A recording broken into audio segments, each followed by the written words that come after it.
भगवते वासुदेवाय। कृष्णं नारायणं वन्दे कृष्णं वन्दे भजप्रियं कृष्णं द्वैपायनं वन्दे कृष्णं वन्दे पितासुतम्। यं प्रव्रजन्ति मनपीतमपीतकृत्यं द्वैपायनो विरहकातरया जुहावे। पुत्रेति तन्मयतया तरो विनेदुस्तं सर्वभूतेर्यं मुनिमान्नतोऽस्मि। निगमे कल्पतरुर्गलितं फलं सुखमुखादमृतद्रवसंयुतं पिबतु भागवतं रसमालयं मुरौ रसिका भावुकाः। वरहापीडं नटवरवपुः कर्णिकारं बिभ्रद्भासः कनककपिशं वैजयन्तीं च मालां। रन्ध्रान् वेणोर्धरसुधया पूरयन् गोपवृन्दै वृन्दारण्यं सपदरमणं प्राविशति कीर्तिः।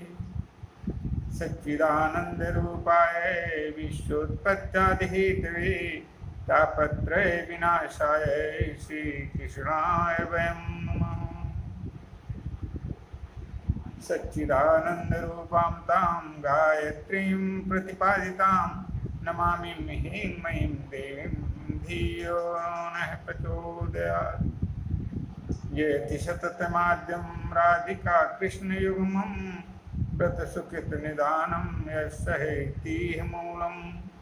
विरलसुजनगम्यं सच्चिदानन्दरूपं ब्रजवलयविहारं नित्यवृन्दावनस्थं।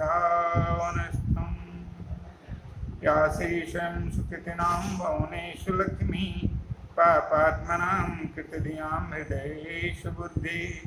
श्रद्धा सतां कुलजनप्रभवेषु लज्जा तां तां नताः परिपालयति विश्वम्।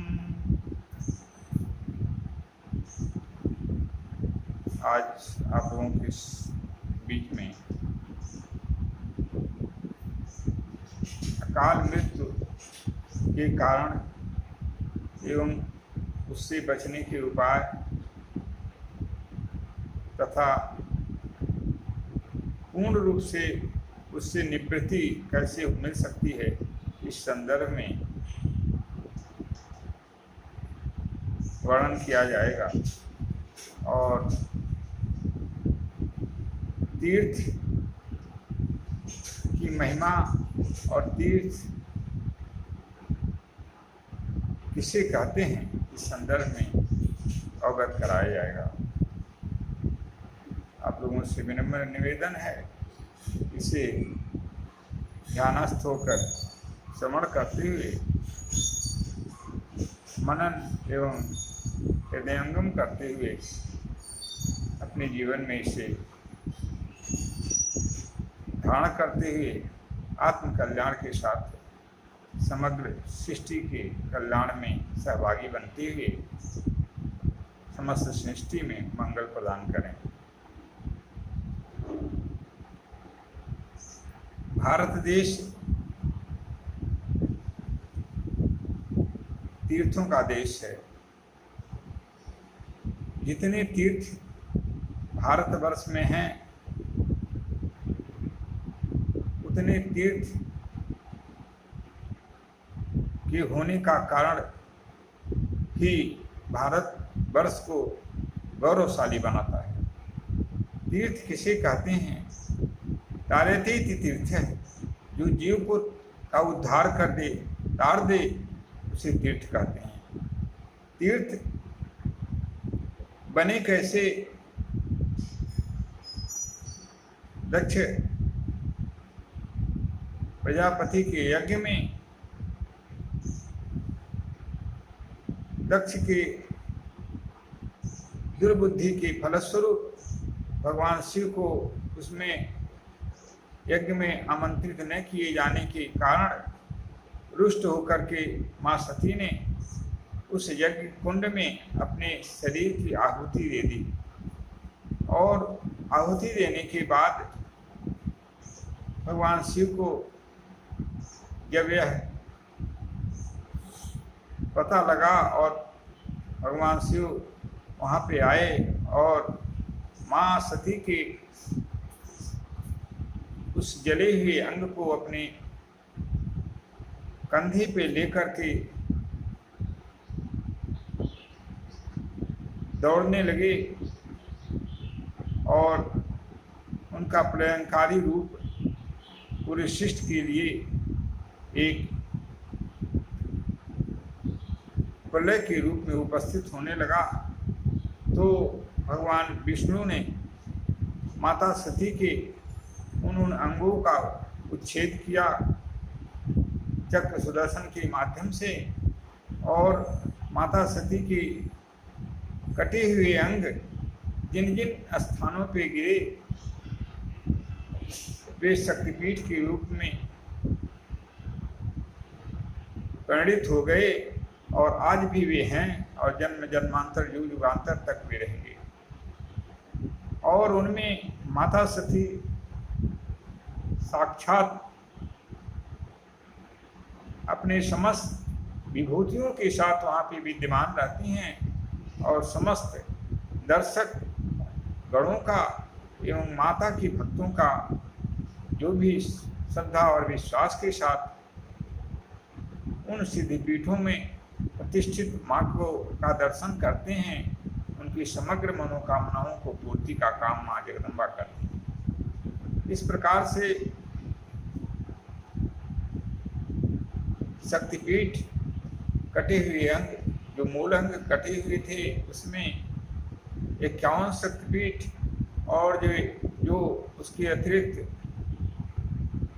अंगों के केश इत्यादि जो अन्य भाग जो कटे हुए थे उनके द्वारा जहाँ जहाँ भी शक्तिपीठों की स्थापना हुई वे 108 शक्तिपीठ के रूप में आज वर्तमान हैं।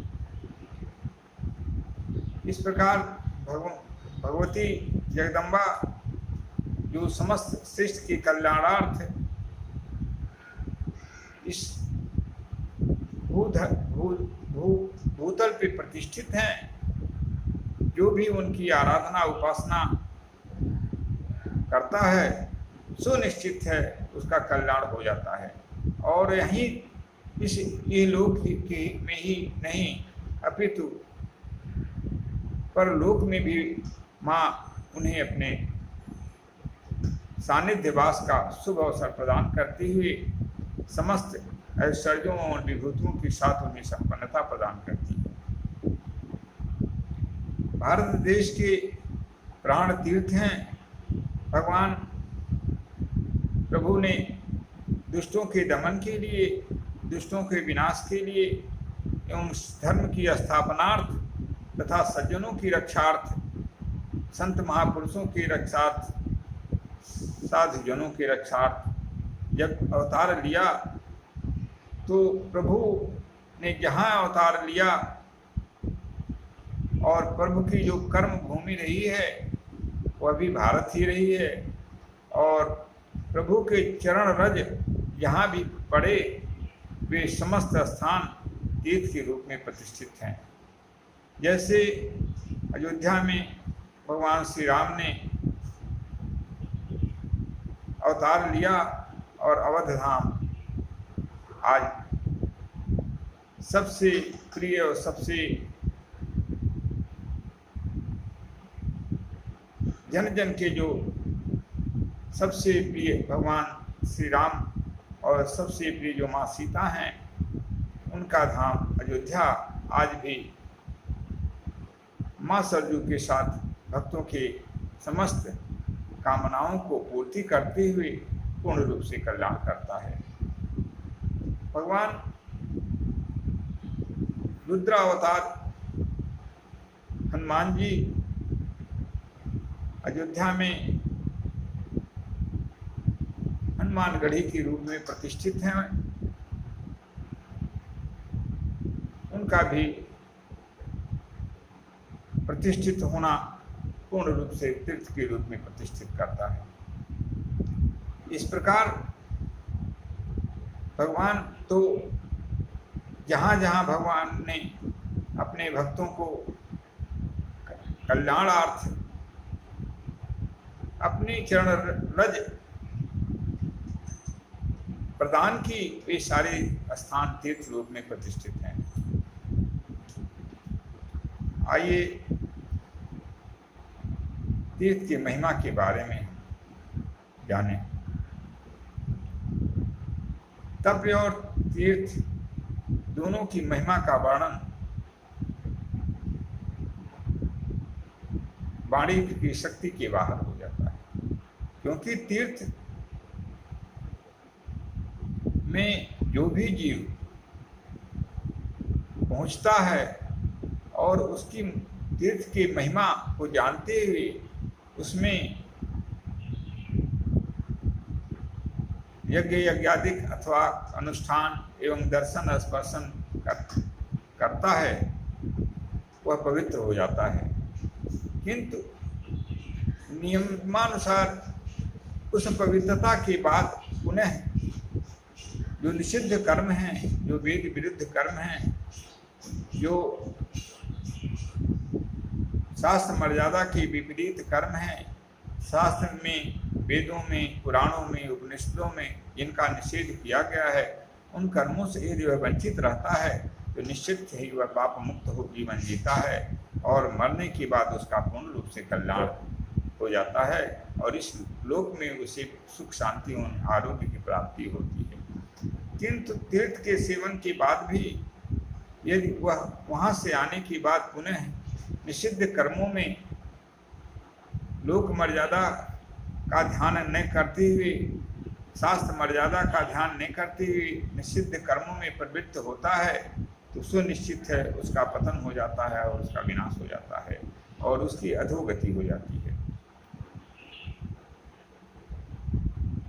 महाराज इसके तीर्थ की महिमा में के बारे में गोस्वामी तुलसीदास जी श्री रामचरितमानस में लिखते हैं, बढ़हि शीस रावण कर कैसी, बढ़हि शीस रावण कर कैसी, तीरथ पुण्य की फल जैसे, तीरथ पुण्य की फल जैसे।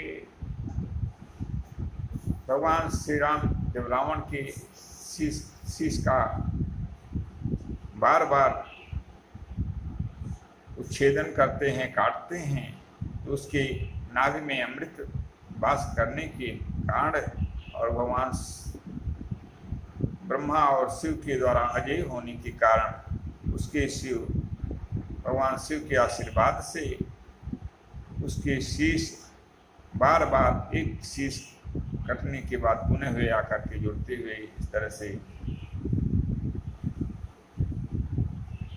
वह शीश हमेशा हमेशा जुड़ते जाते थे और भगवान राम उसको काटते जाते थे।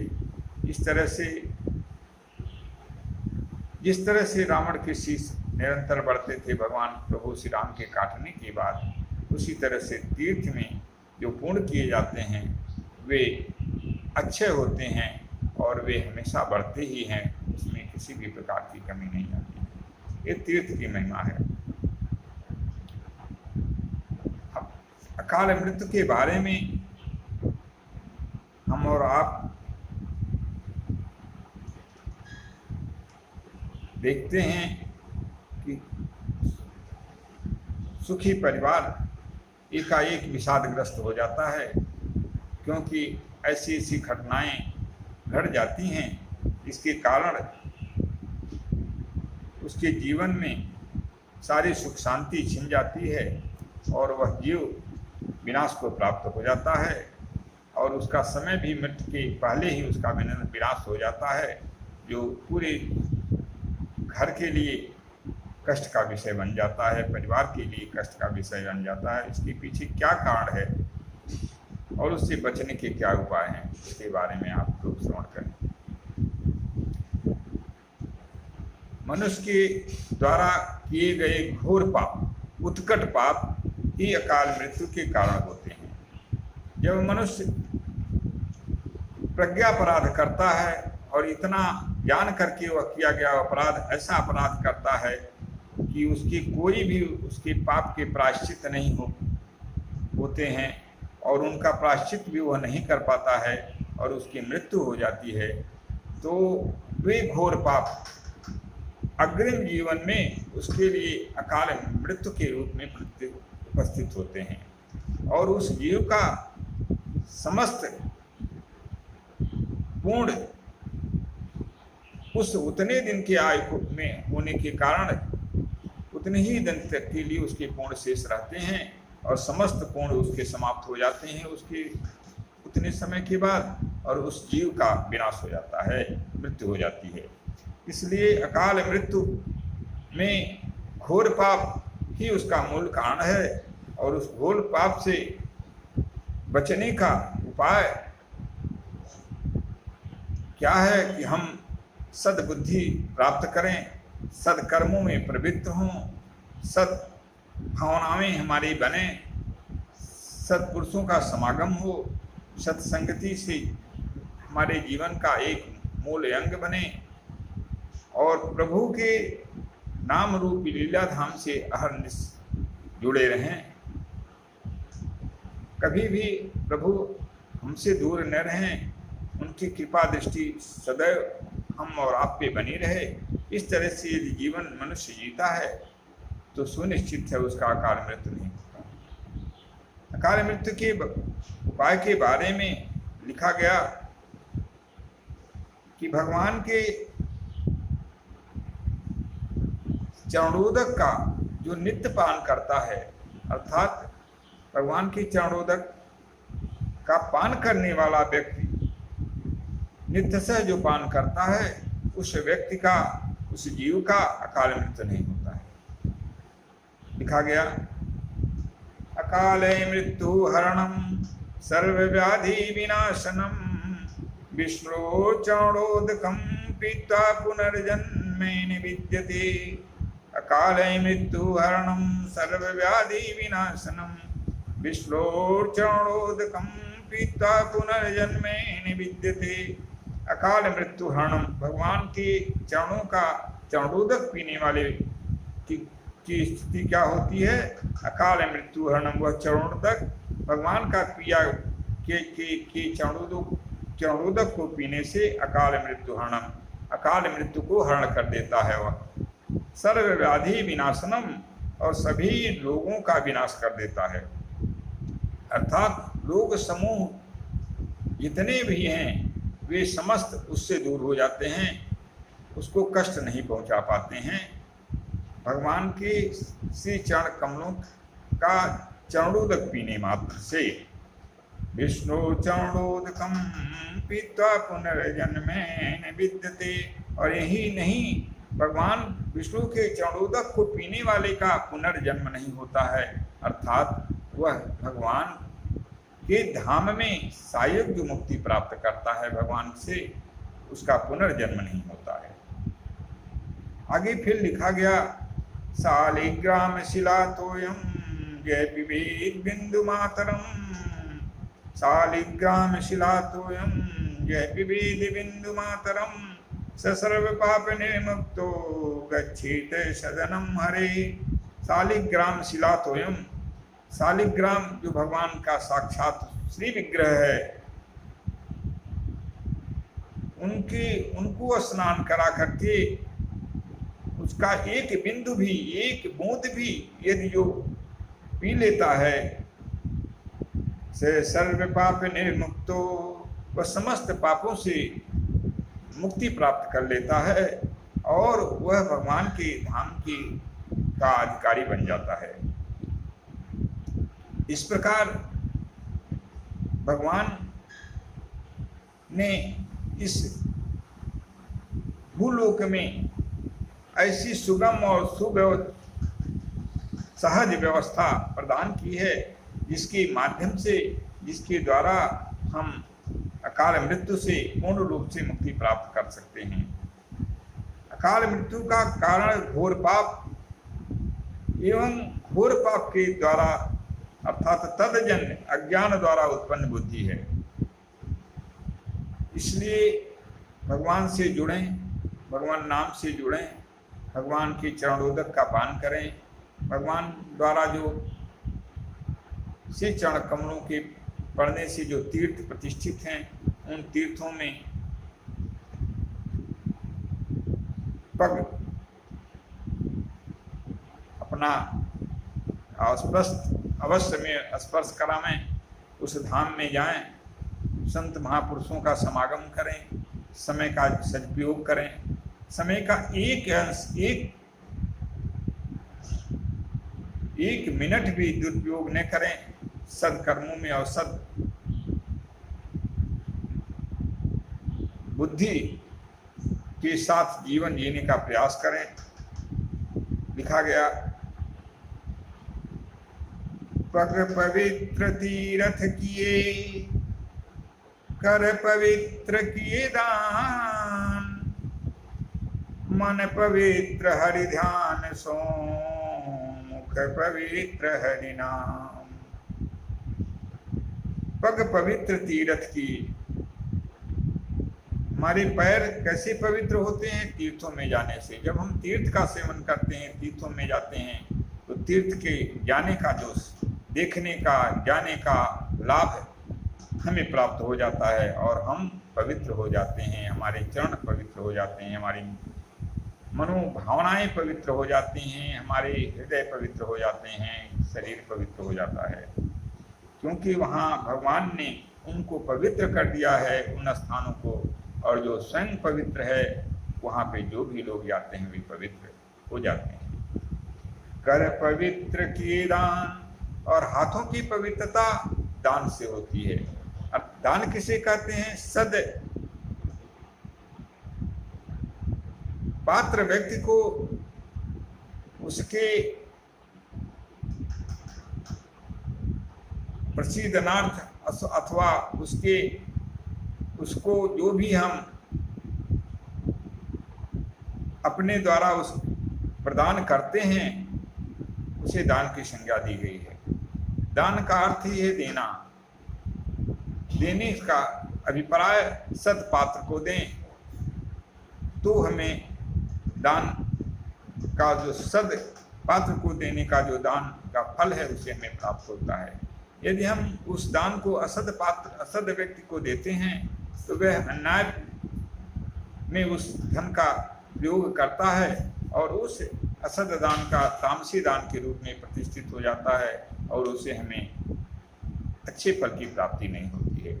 इसलिए जब हम सदपात्र व्यक्ति को देते हैं, तो वह दान सात्विक दान के रूप में होता है और उसका सात्विक फल हमें प्राप्त होता है।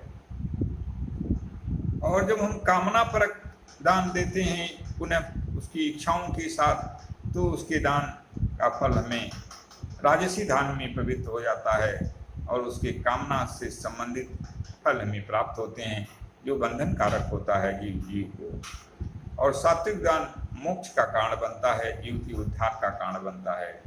अपात्र को दिया गया दान तामसी दान के रूप में बदल जाता है और वह जीव को के कल्याण से विपरीत ही उसके फल उसे प्राप्त होते हैं। तो पग पवित्र तीर्थ किए, कर पवित्र किए दान, मन पवित्र हरि ध्यान सो। और मन की पवित्रता कैसे होती है? भगवान के नाम रूप लीला धाम के चिंतन से, उनसे भगवान के नाम रूप लीला धाम से मन को जोड़ देने से मन की पवित्रता हो जाती है। हर जीव जब भगवान के नाम रूप लीला धाम से जुड़ जाता है, तो मन उसका पवित्र हो जाता है और वह असद व्यक्तियों में उसकी जो है गमन की स्थिति बदल जाती है और वह सद कर्मों में और सद प्रयास में रत हो जाता है और उसका जीवन जो लेने का जो उद्देश्य है वह सफल हो जाता है।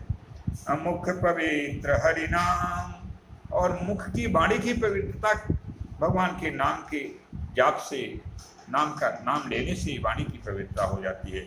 इस प्रकार से इनका सेवन करने से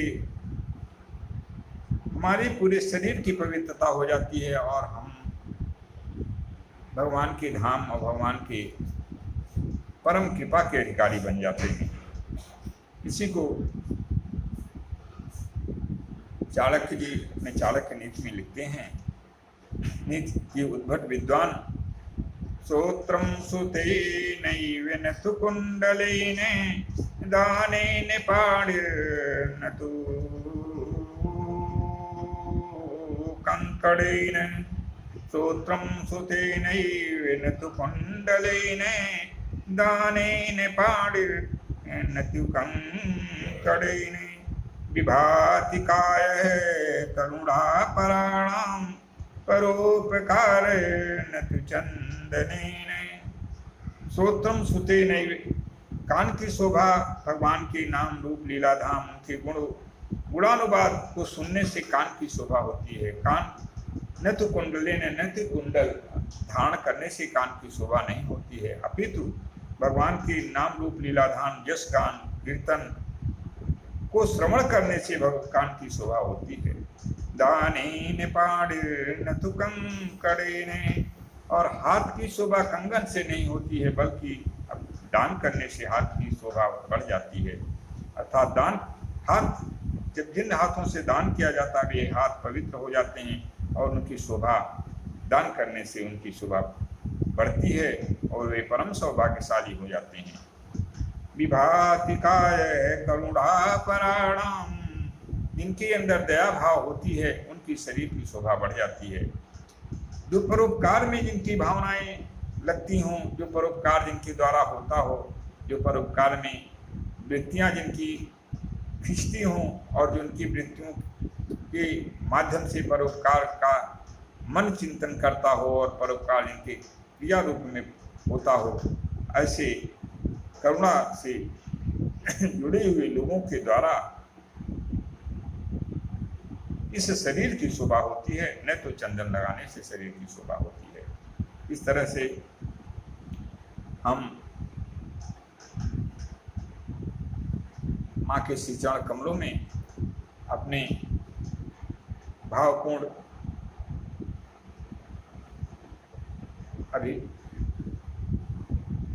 अभिव्यक्ति करते हुए माँ के श्री चरणों कमलों का चरण अपने सिर पे धारण करने का सौभाग्य मांगते हुए माँ की वंदना के साथ अपनी वाणी को विराम देना चाहेंगे। अग्रिम कार्यक्रम है। दुर्गे स्मिता हर्षिभीतिं शेषजन्तो स्वस्थ स्मिता मतिमतीव शुभां ददासि। दारिद्र्य दुःख वैहारिणिका त्वदन्या सर्वोपकार करणाय सदा दचिता। अस्तुता सुरैर्पूर्वमभीष्ट संशया तथा सुरेन्द्रेण दिनेश सेविता। करोतु शान शुभहेतुरीश्वरी शुभानि भद्राणि विहन्तु चापद। या श्रीशं सुकृतिनां भवने सुलक्ष्मी पापात्मनां कृतधियां हृदये सुबुद्धि। श्रद्धा शतां कुलजन प्रभवे सुलज्जा तां तां नतास्तु परिपालय देवी विश्वम्। ओम पूर्णमदः पूर्णमिदं पूर्णात् पूर्णमुदच्यते पूर्णस्य पूर्णमादाय पूर्णमेवावशिष्यते। सर्वे भवन्तु सुखिनः सर्वे सन्तु निरामयाः सर्वे भद्राणि पश्यन्तु मा कश्चित् दुःखभाग् भवेत्। हरिः ओं तत्सत् हरिः ओं तत्सत् हरिः ओं तत्सत् हरिः ओं तत्सत्।